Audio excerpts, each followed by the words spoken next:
So hello everyone, today is a video of how I use the expense tracker that I created. This was actually inspired by some expense trackers that I saw on Google Images and also on Pinterest. However, there wasn't just one tracker that kind of fit my needs, so I created my own.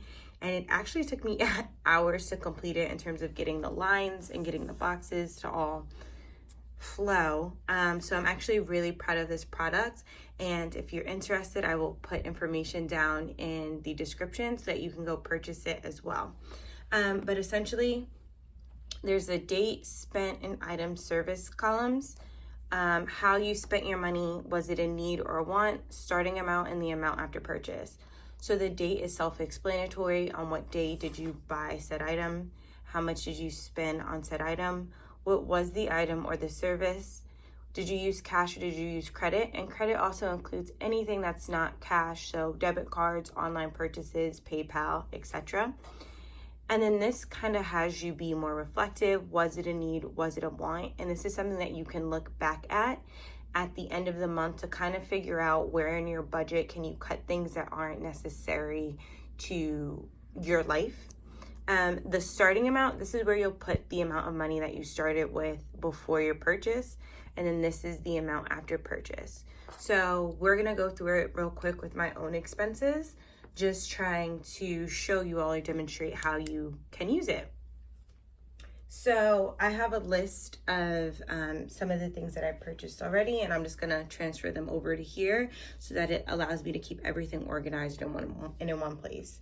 So I'm actually gonna start over here with the amount spent, and I'm just gonna put in $2,000 because I started off with a little bit more money than in my bank than was in my first check, because I get paid twice a month, once on the 30th or the 1st, and then once on the 15th.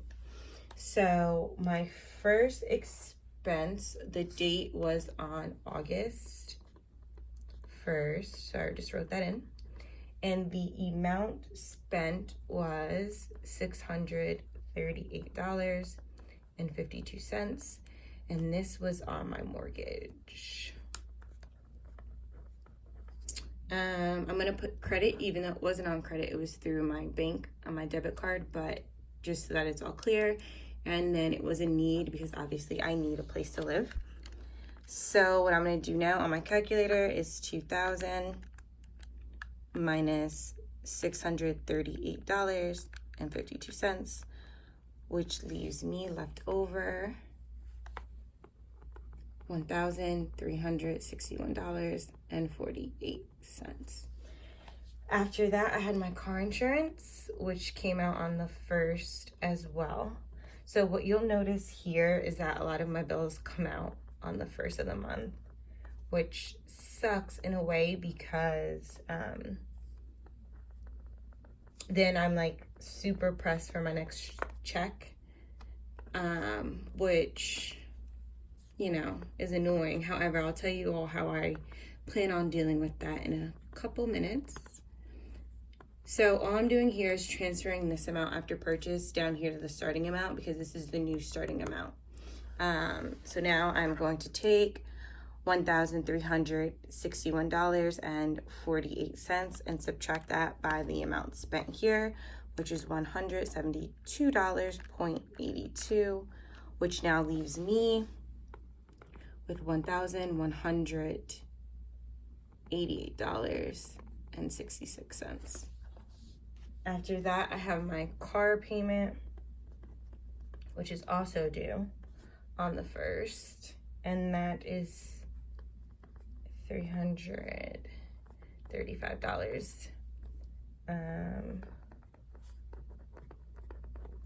Same thing, credit. So this is what I struggle with. Is it a need? Is it a want? I'm gonna do it is a need. I need a car to get to work. However, the type of car that I have is a want. I don't need the type of car I had. Like, I could have gotten a used car, and once my lease is up, because it's terrible to get leases, but I didn't know this prior to, you know, getting involved in this lease, I will be buying a used car. That way used car cash, so that way I won't have any car payments. And this this could actually be money that's being invested in something. So it is a need. Technically it's a need, but it's a want in a way because I don't need that type of car, but it is what it is at this point.